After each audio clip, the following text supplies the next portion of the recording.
Aydın aydın aydın aydın günaydın. Terenenenem. Evet, kaldığımız yerden işlerimize devam ediyoruz efendim.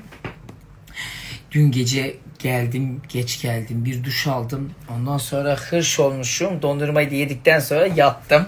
Neyse ki zehirlenmedim, gayet iyiyim. Bugün gittiğimde inşallah evden 2-3 gün ayrı kaldım. O kadar psikolojim bozuluyor ki bak 3 gün oldu terasa su vurmadım. Daha eşyalarım öylece üstü kapalı beni bekliyor. O yüzden bugün güzel bir evde temizlik yapayım da kendime geleyim diye düşünüyorum. Kendimi çok seviyorum arkadaşlar. Siz de kendinizi çok sevin.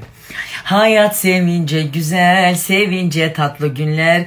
Bir kuşu kelebeği, bir taşı sevin ister.